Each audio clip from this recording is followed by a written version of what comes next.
Есть вот как раз шкатулка, это работа. Вот работа.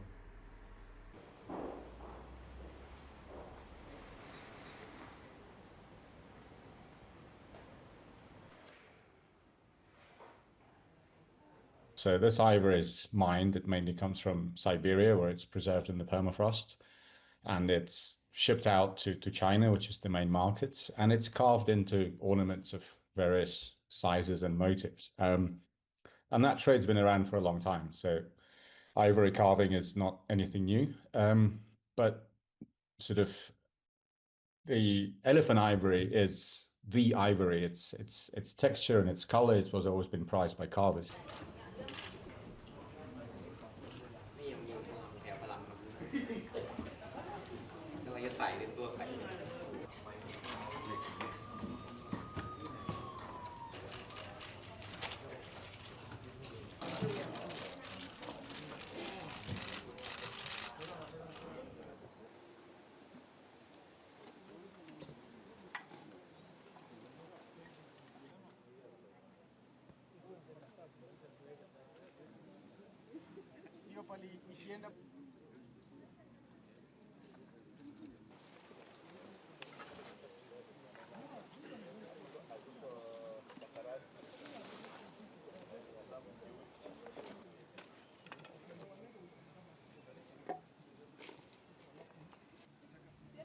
China cracked down on the elephant ivory trade recently very effectively, smashing the smuggling networks, and you can't buy ivory openly here. You will be punished for that. Enforcement is very strict now. But mammoth ivory, because it comes from an extinct animal, it's legal. It's completely legal material for carvings. It's not particularly high quality, as ivory is actually relatively low quality, but it's similar. So it's not a replacement for elephant ivory.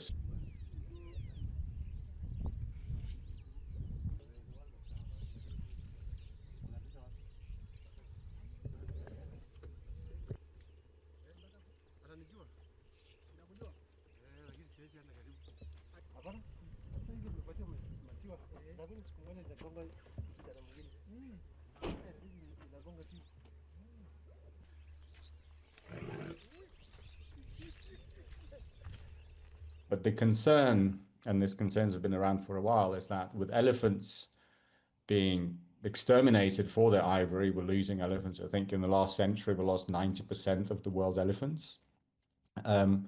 Mammoth ivory can be used as a laundering method for elephant ivory. So to give you an example, a shipment comes in of absolutely legal mammoth ivory, labeled as such, and the customs let it through.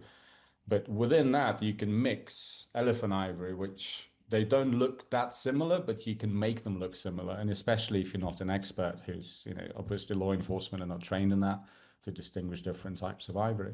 So there's been concerns that smugglers can use these mixed shipments, illegal product mixed in, covering and masking an illegal product to look similar. So that's been such a big concern that might happen. And also, if you have, for example, a carving and it's ivory in it, therefore illegal elephant ivory, you can say, oh, look, now this is actually mammoth, and therefore it's completely legal. And then it's, you have to be proven guilty. So, and that loophole has been a matter of concern for conservationists.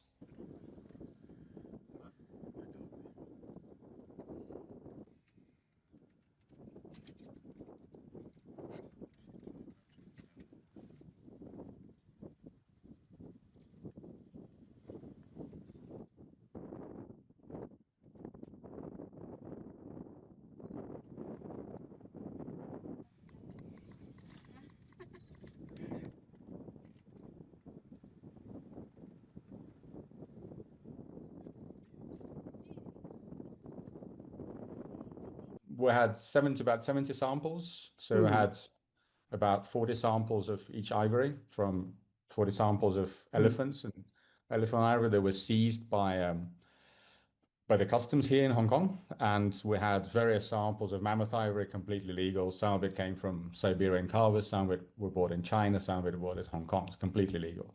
And we tested them all for the isotopic signature of 5 elements.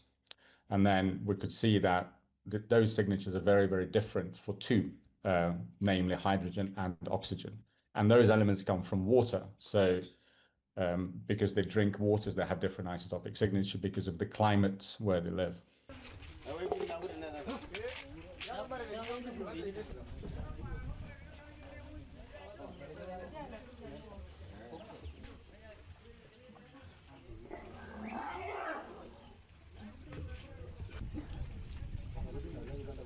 The idea is to create a tool for the law enforcement. So of course that requires a lab. And so this method is relatively cheap compared to others because you can also radiocarbon date the samples. So mammoths lived a few thousand years ago. Elephants live now, or a sample would be quite recent. You can tell that from radiocarbon dating, but it's expensive. So the test that we developed, we worked on existing methodology that has been around. It's not entirely our methodology. It's been tested before. It's quick, it's cheap, but it requires a lab. So the idea is that law enforcement work with laboratories who have that method dialed down, and then that can be made very efficient. So that I think the results can be done in a few days.